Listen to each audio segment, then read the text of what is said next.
welcome to the Equity Clinic. I'm Elmitra Berry. It's appropriate for where you are right now. I invite you to close your eyes. As a thought experiment, I'd like you to think about a regular workday and view it from a particular lens, a lens of racial diversity, from the time you get up in the morning until you go to bed at night. Who do you see? Are they the same race as you? Who provides supervision and guidance to you? To whom do you provide supervision and guidance? How often over the course of the day are you the only person of your race in the room? How often are the positive images reflective of your race when you look at media? Now, what about the negative ones? Was someone you met for the first time surprised to find out your racial identity? Did anyone ask if they could touch your hair? And did you hear derogatory remarks about people of your race being disciplinary problems and unable to achieve academically? Now flip it. What if none or very few of the people you see are of your race? All your supervisors are of another race. In meeting after meeting, you are the only person of your race in the room. You're asked to give the opinion or insight into the mindset of every person of your race. The images you see in the media of people who look like you are disproportionately negative. What if new people that you meet are shocked to find out your racial identity? And what if a stranger in the coffee shop asks if they can touch your hair? And you hear derogatory remarks about people of your race being disciplinary problems and unable to achieve academically. Now imagine being a person of color whose lived experience is that of the flip, day after day, year after year. Open your eyes and let's get to it. Today is not a regular quick blog post. Today I'm sharing with you an article that was commissioned by an education NGO for print in their membership journal. However, after several revisions, they found the content to be too politically risky for their organization. It contained too many words being weaponized against school systems by those opposed to diversity and equity. Words like mindset and bias and privilege. So they chose not to print it. Retaining my intellectual property, I choose to present that article here in its original form and entirety. If you'd like the print copy, just visit my website. I hope you enjoy this. DEI. Currently, these three little letters pack plenty of social, psychological, and political punch. Some say they are doing DEI, but often can't articulate what that means. So let's start with a bit of foundational understanding. The D is for diversity. Diversity in the context of DEI is not about diversifying the geographic origins of people. It's more than the simple diversification of gender or gender identity.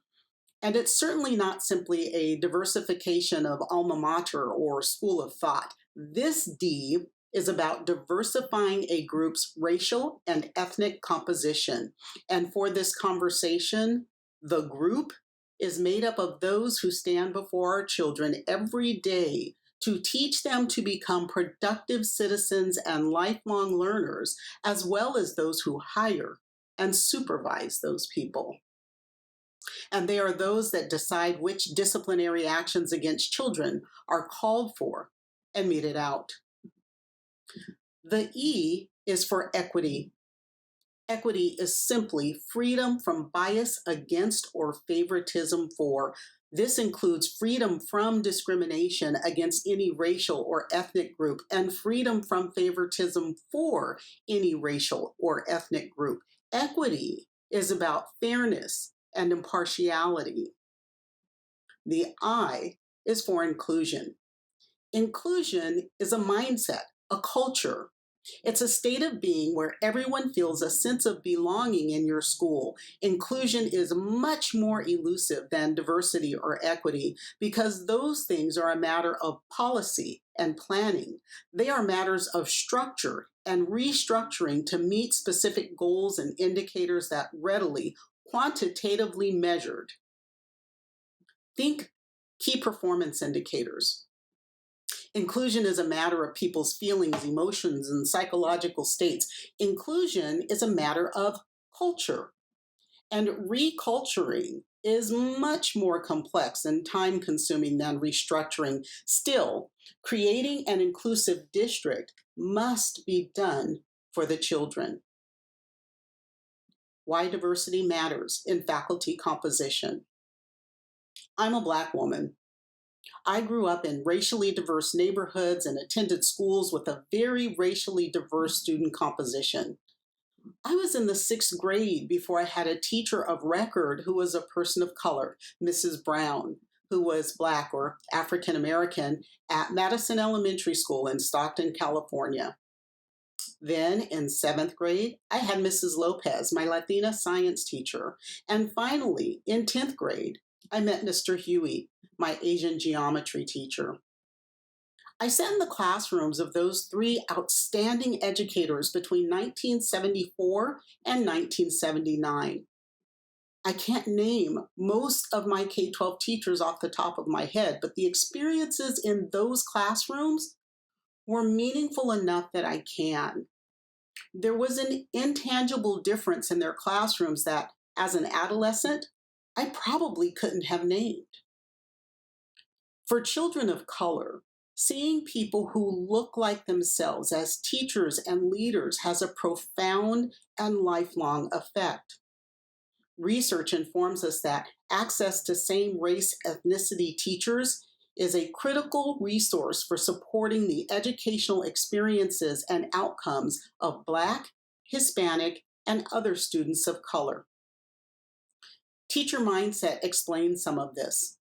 Teachers and school leaders of color tend to have greater belief in the innate abilities of children of color.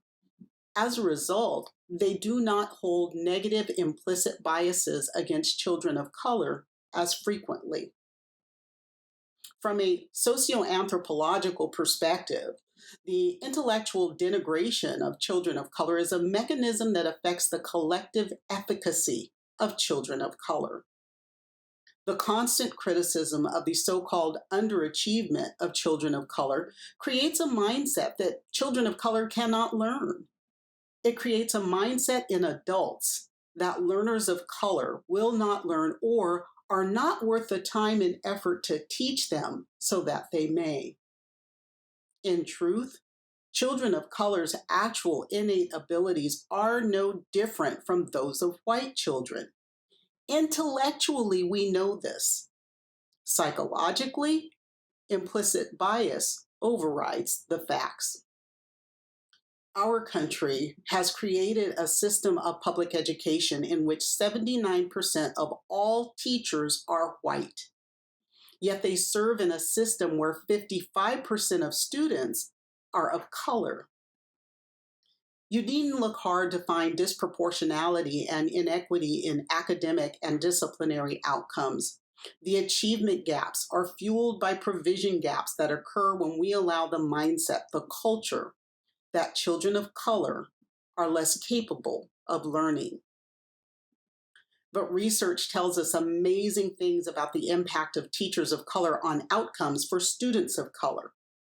In those classrooms, students of color are less likely to be perceived as inattentive, are more likely to be held to high academic expectations, have higher rates of attendance, are less likely to be perceived as disciplinary challenges, and have lower rates of suspensions. If that's not enough, consider that a district could eliminate 1/3 of the Black-white test score gap by having Black students who have one or more Black teachers. Now, perhaps you're wondering about the impact of white students seeing more teachers of color. Here's the exciting thing. White students fare no worse by having teachers of color. And students of all races report socio-emotional benefits as well as feeling more challenged academically in the classrooms of teachers of color. Affecting change for equity. Proximity breeds empathy. Distance and segregation breeds ignorance and fear.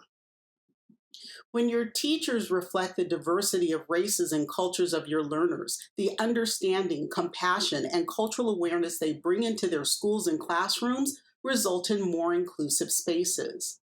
Mindsets tainted with privilege, whether one recognizes they exercise privilege or not, impact the children with whom they come into contact.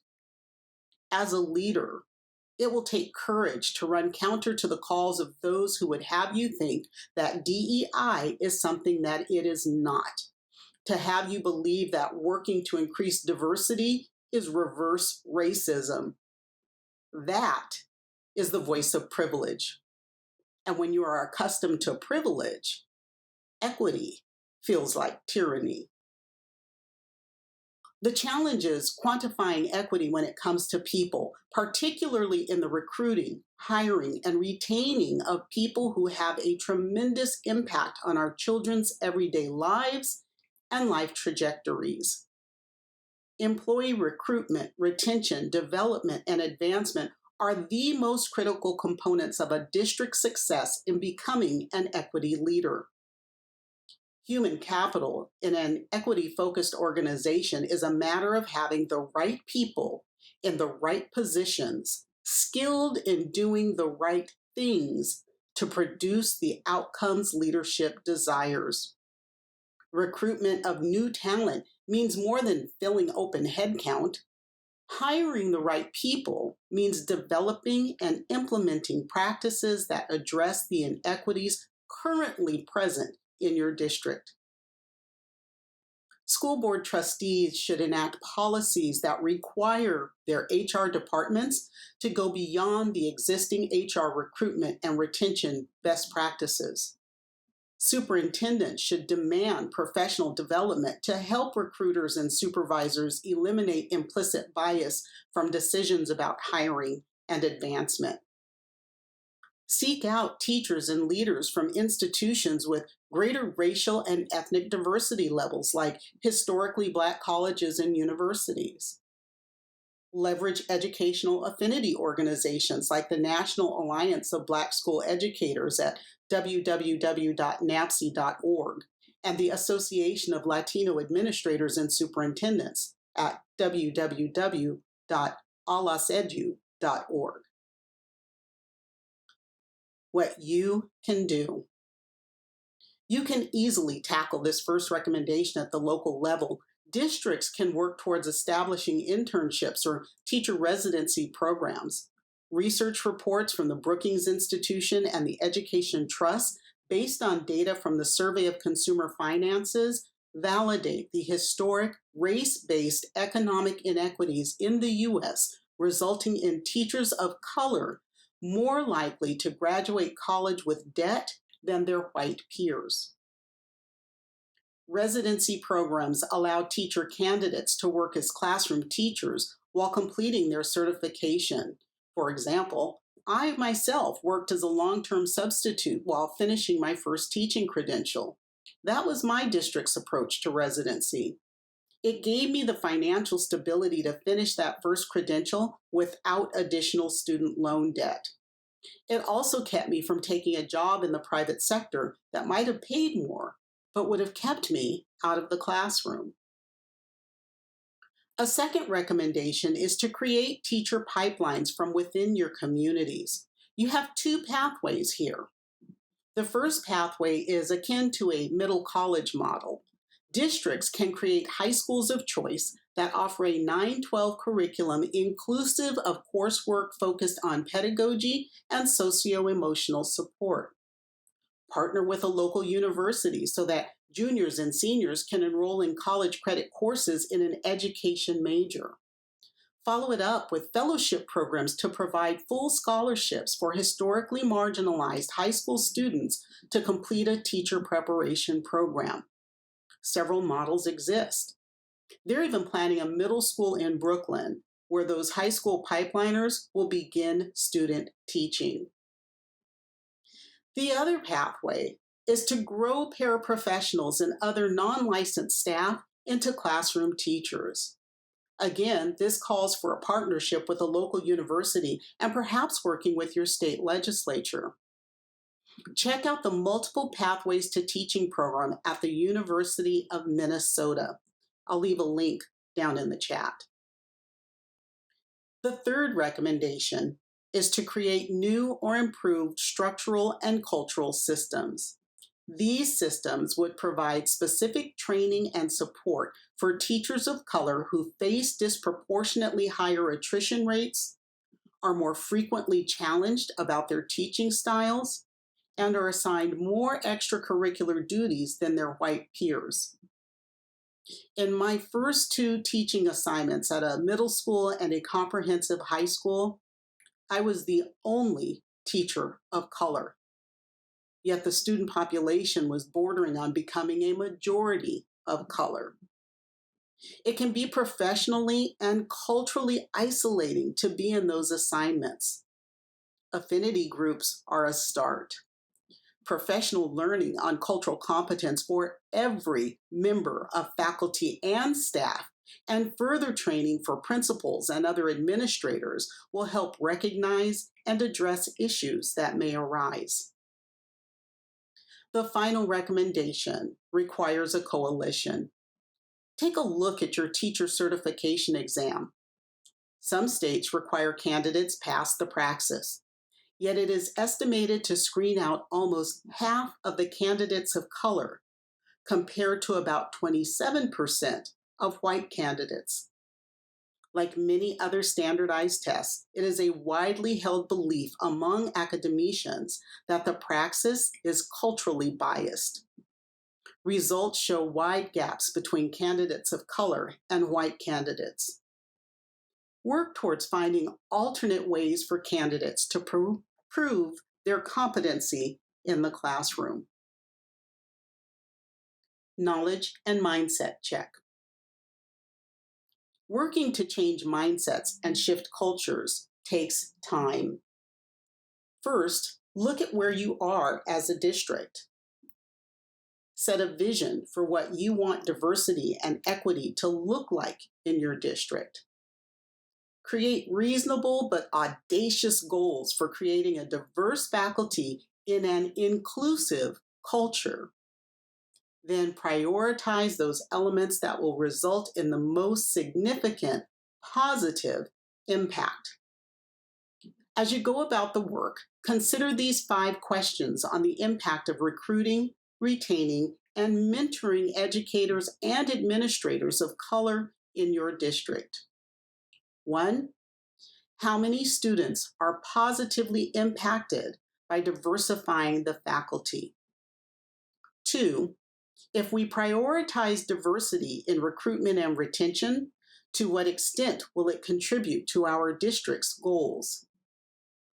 3, do we need to develop and implement an action plan, or will diversity happen without interference over time?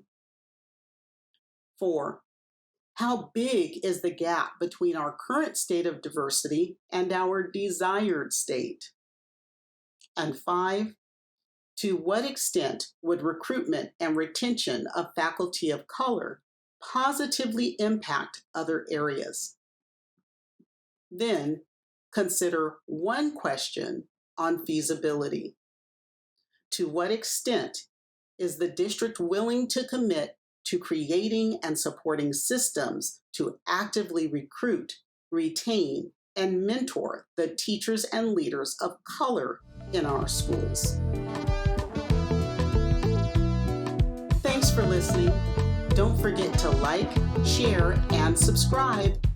Until next time.